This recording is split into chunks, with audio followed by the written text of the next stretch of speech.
ನರೇಂದ್ರ ಮೋದಿ ಅಂದ್ರೆ ಒಂದು ಕಡೆಯಿಂದ ಬೆಸ್ಟು. ನರೇಂದ್ರ ಮೋದಿ ಅಥವಾ ರಾಹುಲ್ ಗಾಂಧಿ? ಮೋದಿನೇ ಸರ್. ಮೋದಿ ಅವರು ಯಾಕೆ? ತುಂಬಾ ಇದು ಮಾಡ್ತಾ ಇದ್ದಾರೆ, ಸಪೋರ್ಟಿಂಗ್ ಆಗಿದ್ದಾರೆ ಎಲ್ಲರಿಗೂ, ಎಲ್ರಿಗೂ ಹೆಲ್ಪ್ ಮಾಡ್ತಾ ಇದ್ದಾರೆ. ರಾಹುಲ್ ಗಾಂಧಿ ಯಾಕೆ ಬೇಡ?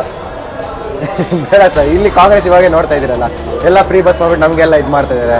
ಇವಾಗ ಬಸ್ಸಲ್ಲಿ ಹೋಗಿ ಜಾಗ ಇರಲ್ಲ, ಇವಾಗ ನಾವು ಟ್ರಾವೆಲ್ ಮಾಡೋಕೆ ಬೆಂಗಳೂರಿಗೆ ಹೋಗ್ಬೇಕಂದ್ರೂ ಆಗಲ್ಲ. ಅದಕ್ಕೆ ನರೇಂದ್ರ ಮೋದಿ ಅವರ ರಾಹುಲ್ ಗಾಂಧಿ ಅವರ? ನರೇಂದ್ರ ಮೋದಿ ಅನ್ಕೊಳ್ಳಿ. ಯಾಕೆ ಅಂತ ಹೇಳ್ಬೋದಾ? ಯಾಕೆ ಅಂದರೆ ಎಲ್ಲ ಒಳ್ಳೆ ಸಾಧನೆಗಳು ಮಾಡಿದವ್ರೆ ಅವರು. ಒಂದು 10 years ಇಂದ ಸ್ಕೀಮ್ಸು ಒಳ್ಳೆ ಸ್ಕೀಮ್ಸ್ ತಂದವ್ರೆ.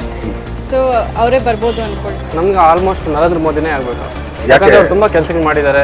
ಒಳ್ಳೊಳ್ಳೆ ಇಂಡಿಯಾ ಎಲ್ಲೋ ಇದ್ದಿದ್ದು ಒಳ್ಳೆ ಡೆವಲಪ್ಮೆಂಟ್ ಮಾಡಿದ್ದಾರೆ. ಇಂಡಿಯಾನ ಒಳ್ಳೆ ಡೆವಲಪ್ಮೆಂಟ್ ಮಾಡಿದ್ದಾರೆ. ನರೇಂದ್ರ ಮೋದಿ ಅವ್ರು ಮುಂದುವರೆದ್ರೆ ನಮ್ಗೆಲ್ಲದಕ್ಕೂ ಅನುಕೂಲ ಇರ್ತದೆ. ಅವ್ರು ಮಾಡಿರೋ ಇದಕ್ಕೆಲ್ಲಾನು ಅನುಕೂಲ ಚೆನ್ನಾಗಿ ಮಾಡ್ತಾ ಇದ್ದಾರೆ. ಒಂದು ಬಡವರಿಗೆಲ್ಲ ಒಂದು ಇದು ಮಾಡ್ತಾ ಇದ್ದಾರೆ. ಅವ್ರು ಬಂದರೆ ಒಂದು ನಮ್ಮ ದೇಶ ಕೂಡ ಅಭಿವೃದ್ಧಿ ಆಗ್ತದೆ. ಅವರಿಂದ ಪಕ್ಕದ ದೇಶದಿಂದ ನಾವು ಸಾಲ ತಗೊಳಕ್ಕೆ ತಪ್ತದೆ.